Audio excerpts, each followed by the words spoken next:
ହେଉଛି ଗାନ୍ଧୀ ଜୟନ୍ତୀ। ଏହି ଗାନ୍ଧୀ ଜୟନ୍ତୀ ଦିବସରେ ମୋତେ କିଛି କହିବାକୁ ସୁଯୋଗ ମିଳିଥିବାରୁ ମୁଁ ନିଜକୁ ଧନ୍ୟ ମନେ କରୁଛି। 1869 ଅକ୍ଟୋବର 2 ତାରିଖ ଦିନ ଗୁଜରାଟର ପୋରବନ୍ଦର ନାମକ ସ୍ଥାନରେ ଗାନ୍ଧୀଜୀ ଜନ୍ମଗ୍ରହଣ କରିଥିଲେ। ତାଙ୍କର ପୂରା ନାମ ଥିଲା ମୋହନଦାସ କରମଚନ୍ଦ ଗାନ୍ଧୀ। ତାଙ୍କ ପିତାଙ୍କ ନାମ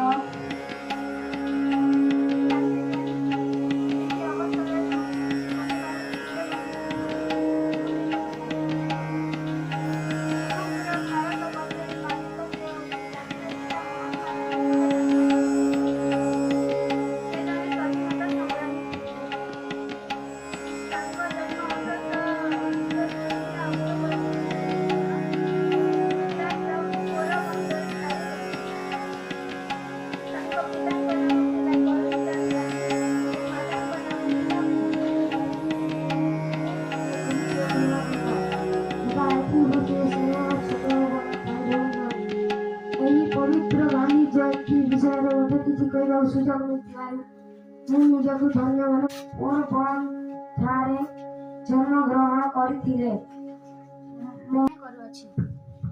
ଆଜି ହେଉଛି ସେହି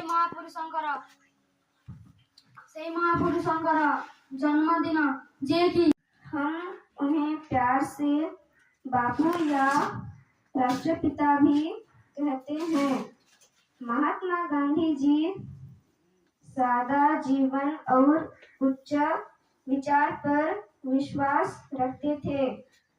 वे सत्य और अहिंसा के पथ पर चलते थे।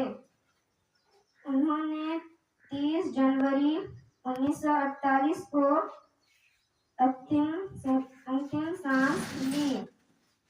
मेरा उन्हें सत सत प्रणाम।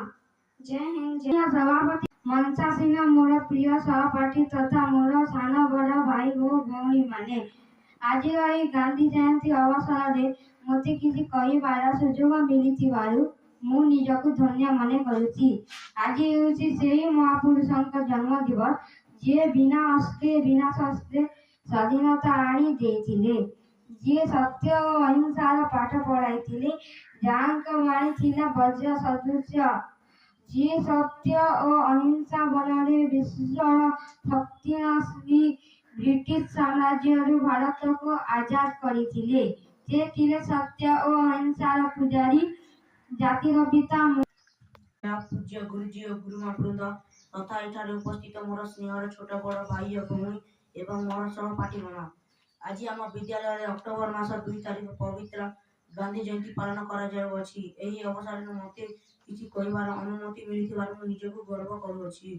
महात्मा गांधी को प्रणाम। मोहनदास करमचंद गांधी 1869 मसीहा अक्टोबर मास 2 तारिख गुजरात रो पोरबंदर ठारे जन्मग्रहण करथिले।